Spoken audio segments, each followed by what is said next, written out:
debate, sociedad y actualidad. Esto es Contracolumna.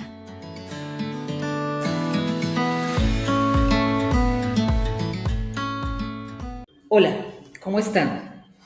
Estamos aquí de nuevo en Contraportada y en nuestro espacio, ahí viene el coco y no es como lo pintan.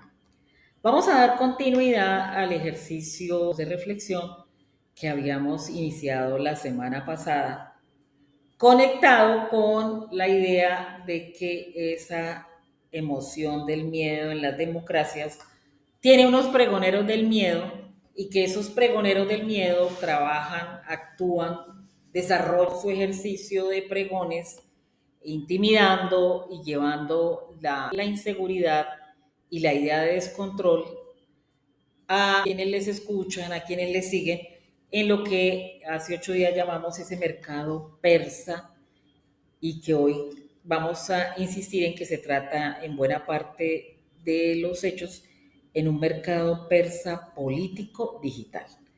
Y que ese mercado persa político digital, de la mano del miedo, abrazado al miedo, genera una suerte hace que los ciudadanos se conviertan en un grupo particular, objeto de de este asedio que generan con el miedo, hasta convertirlos en una suerte de rebaño emocional, con una característica de que la meta es vivir en un rebaño, comportarse como rebaño, cumplir los estándares que se plantean desde las distintas tribunas donde se agencia el miedo, como ese rebaño, pero creyendo que somos libres. Entonces, ¿de qué se trata? De que pensemos que a través de la emoción del miedo nos quieren llevar a que nos reconozcamos como un rebaño que vive muy tranquilo, que aspira a las mismas cosas que están planteando o que vive intranquilo también, pero que se creen libres. ¿Y libres por qué? Porque ese mercado político digital que se mueve en el ciberespacio, que se mueve en las redes sociales, ha permitido comprobar y poner nuevamente sobre el tapete dos elementos fundamentales en la democracia. Una es la libre expresión y el otro es el derecho a la información. Para que la democracia funcione, para que pueda cumplirse los estándares y los propósitos que el pueblo pide en un Estado democrático, debe contarse con información veraz, calificada, oportuna, que en muchas ocasiones lo que está detrás de eso, disminuido, atacado, si quieren, es la verdad. Entonces, el derecho a la información seguramente nos hacen aparecer de que, como aparece muy rápidamente, entonces lo más importante es que sea instantánea la información, pero no hay un ejercicio real de verificación de la información y lo que termina pasando es que nos transmiten mentiras, nos están engañando y que luego, cuando se descubre el engaño, tampoco hay retractación, sino viene la petición específica por parte de autoridades judiciales. Si hacen la retractación, la hacen burlándose incluso de la petición judicial y luego aparece el argumento de que lo que hay es derecho a la libre expresión. Digamos que la libre expresión es un derecho consolidado, finamente acariciado desde John Stuart Mill, cuando empieza a hablarse de las libertades que las sociedades democráticas de libre mercado nos permiten. Una vez se da cuenta que lo que ha pasado en el cambio en las estructuras sociales es que de repente hay que darle lugar a la libre expresión porque los que no han tenido voz también tienen que expresarse. Y el que puedan expresar sus necesidades, sus desacuerdos, sus peticiones, lo que les pueda permitir que haya una posibilidad distinta en sus vidas, pues tienen derecho a expresarlo. Hoy en día, con lo que pasa en ese mercado persa digital donde hay de todo, hay quienes dicen la verdad, hay quienes dicen la verdad a medias y hay quienes finalmente a la luz, a los ojos de todos engañan, pues hay que ser cuidadoso con lo que hay allí. Que se negocia, decíamos, que se vende y que se compra en ese mercado persa digital. Se venden, uno podría decir mentiras, se vende miedo, se agencia miedo, con una certeza, y es que el miedo como emoción política mueve a actuar, genera una actitud o genera, si quieren verlo, un deseo que en realidad mueve a actuar, o en positivo o en negativo. ¿Por qué? Porque lo que hay allí detrás es el reconocimiento de que en efecto somos vulnerables. Recuerden que atrás hay una pregunta que se hace quién es el estratega que está proponiendo cómo nos manejan con el miedo y cómo vienen los otros que son los pregoneros del miedo contando, hablando de manera procaz sobre las cosas importantes para infundir miedo. Hay una pregunta que en el fondo se tienen que hacer todos y es cuánto miedo se necesita para que una sociedad acepte lo inaceptable. Hoy digamos que el asunto de Gaza, que el genocidio en Gaza está al orden del día. Todos hablamos de eso y todos tenemos unas posiciones muy concretas frente a lo que está sucediendo en Gaza.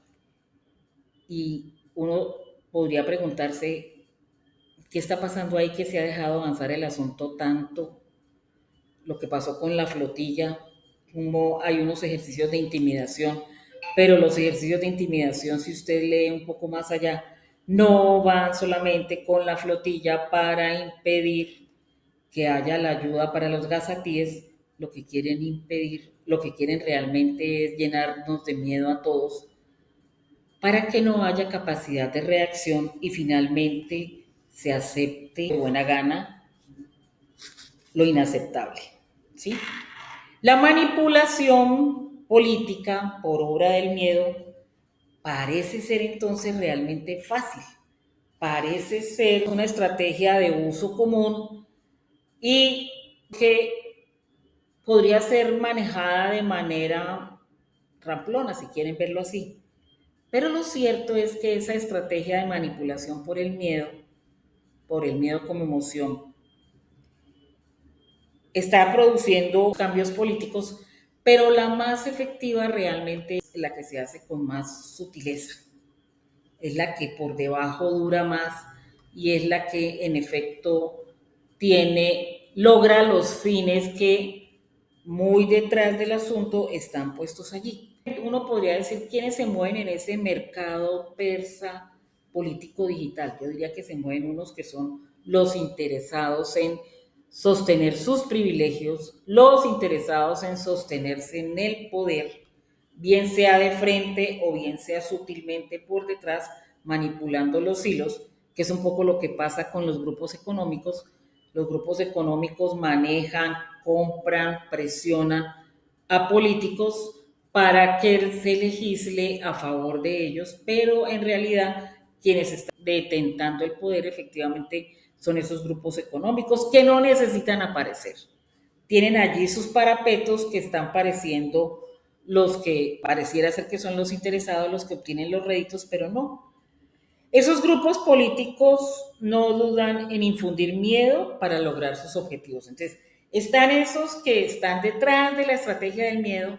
Yo diría que además están todos estos pregoneros del miedo, pero también están unos mercaderes del miedo, pero esos tres entre el que realmente se considera un grupo de élite, un grupo de poder, el pregonero y el que está comerciando con lo que está ahí, porque en una sociedad de mercado todo es susceptible de ser comprado o vendido de acuerdo a la ley de la oferta y la demanda, y que si yo tengo los medios adecuados, pues yo puedo generar oferta y puedo generar demanda. Entonces, ¿y contra qué está eso puesto allí? ¿Cuál es el referente sobre el cual quieren actuar? sobre un grupo de ciudadanos que no se reconocen ciudadanos, sobre un grupo de ciudadanos desinformados, desinteresados, a quienes pareciera ser que la conciencia política no se les aproxima, no tienen intereses aparentemente políticos, lo cual además también es una consecuencia del miedo, del coco como miedo que nos vienen anunciando. ¿Por qué? Porque ese miedo puede generar, por un lado, unos individuos temerosos que con tal de recuperar seguridad aceptan las formas de control, así las formas de control no sean las más éticas posibles en el ámbito de actuación. También hay otros que van a reaccionar y frente a eso se dan cuenta, pero intentan sobreponerse y abrirle la puerta a la esperanza, tratar de confiar en las otras propuestas, pero generar esperanza en términos de que se trata de retos que hay que superar y que hay que sacar adelante. Pero aparece otro tercer grupo, que es el del indiferente. El diferente que oye todo el bla, bla, bla de las redes sociales, que oye todo el bla, bla, bla de las emisoras de radio o de los programas de televisión o de las entrevistas o todo lo que ustedes ven que pasa en ese mercado de la información. Y el efecto contrario es, no le da miedo, tampoco tiene el arrojo para tomar la decisión para vencer el miedo y actuar de manera distinta, sino que sencillamente se convierte en un ser humano indiferente. Entonces es lo que usted escucha en esos ciudadanos que dicen que son apolíticos. No hay nadie apolítico. Nosotros, los seres humanos, ya lo definieron los griegos. ¿Qué es el hombre? Es un zoon politikon. Es un animal político. Es un animal que se relaciona, animal en términos de todo lo que implica la carga del cuerpo, de la materialidad del hombre, y que en su vida, que se maneja desde el intelecto, desde lo razonable, desde la racionalidad, es necesariamente un ser político que actúa en comunidad y que tiene logros en comunidad. Pero entonces, ¿qué termina siendo ese indiferente? Un sujeto al que aparentemente no le pasa nada, no le afecta nada, que no incide en nada, pero que con su ausentismo también abre la posibilidad para que todo el mundo catastrófico que se anuncia para todos pues termine arraigándose en el subsuelo de la vida política de todos. Entonces, ese que pareciera ser que no le interesa, que no está informado, que no les cree, que no encuentra modos de actuación, ese también se convierte en un individuo que lo que va a hacer es que va a permitir que esas estrategias del miedo se arraiguen también. ¿Qué es lo que nosotros estamos viendo en ese entorno político? Y es que para ganar las elecciones, el cargo de la presidencia o las distintas instituciones para las que hay cargos de elección popular, lo que está pasando hoy en día, que ha venido pasando históricamente en las últimas décadas en nuestro entorno, es que para ganar las elecciones se buscan maneras de asustar. ¿De asustar a quiénes? De asustar a los ciudadanos para hacerles creer que sus propuestas no necesitan plantearlas, pero lo que están haciendo efectivamente es calificando de catastróficas, de imposibles, de improbables, de dañinas, de caóticas las propuestas que hacen los otros. Y eso lo que termina generando es miedo al cambio a través de la manipulación. Nosotros somos vulnerables, los seres humanos somos efectivamente y existencialmente hablando seres vulnerables, que sabemos que somos seres vulnerables, que sabemos que somos seres finitos, que sabemos que tenemos limitaciones, pero que pareciera ser que en la vida cotidiana, en el diario vivir, queremos negar que eso pasa y entonces andamos buscando cómo sentirnos en un ámbito de seguridad. Para que haya seguridad preferimos que haya control. Y para que haya control somos capaces de renunciar a la propia libertad porque, como decíamos la vez pasada, le tenemos miedo primero a la propia libertad, pero fundamentalmente también le tenemos miedo a la libertad del otro. ¿Cómo hacemos para que el otro en ese ámbito de libertad que lo caracteriza, pues no me vaya a agredir? ¿Cómo ponemos los límites? Y es allí como toda la estructura de organización de los estados dio para reconocer el imperio de la ley. Pero está pasando que ese imperio de la ley nosotros vemos cómo se ve sobrepasado.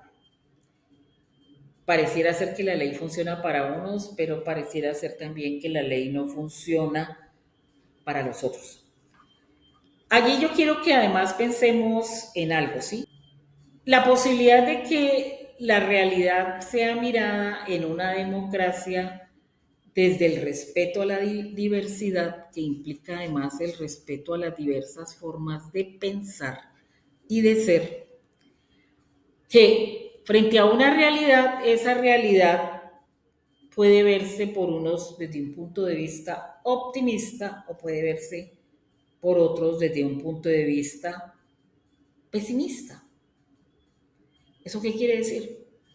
Que si a mí me están trabajando con la estrategia de manipulación emocional del miedo, si yo logro trascender la emocionalidad en ese sentido y salirme del rebaño emocional en el que me quieren introducir, de repente podría ser capaz de mirar las cosas con optimismo y entender que frente a los que se está denunciando hay que abrir posibilidades para la esperanza, hay que abrir posibilidades para el cambio, que se requiere el cambio y que el cambio implica que haya alguna forma de acercamiento a modo de confianza que provea seguridad para que haya la posibilidad de que para un grupo mucho más amplio de ciudadanos haya mejores condiciones de vida. Entonces, la incertidumbre que acompaña el miedo es la que permite, si yo lo veo en sentido positivo, acuérdense que el miedo también tiene un aspecto positivo en términos de prevención.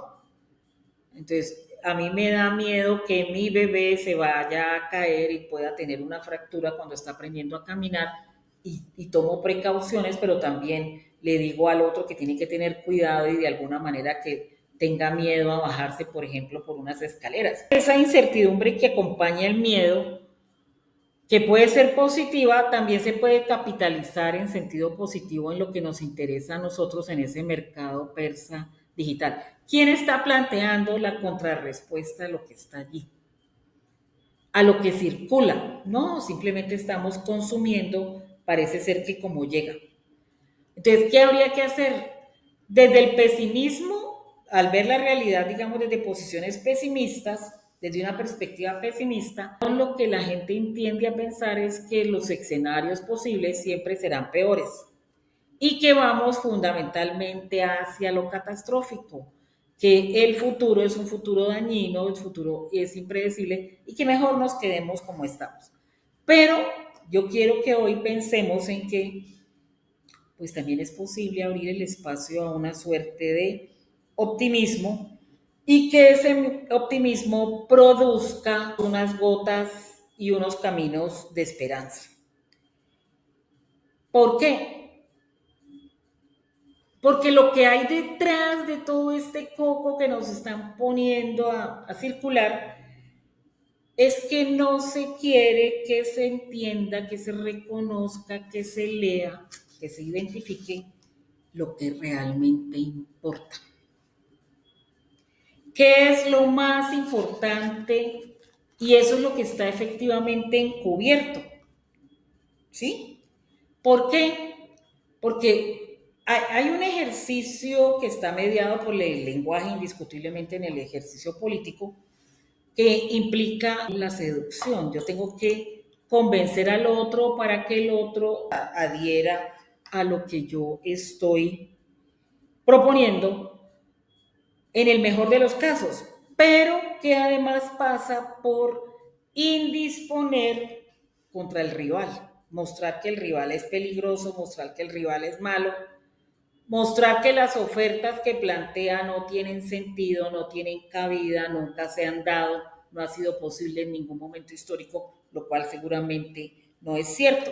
Entonces, ¿cómo en ese mercado persa digital donde circulan mercancías mediáticas de distinto orden, desde parámetros éticos y desde parámetros, digamos, inmorales, en términos de la libertad, en términos de la libertad de expresión, donde además en ese indisponer contra el rival yo puedo echar mano de la mentira, puedo echar mano del chantaje, puedo echar mano incluso de la maledicencia sobre la realidad o las acciones o el ser de los otros?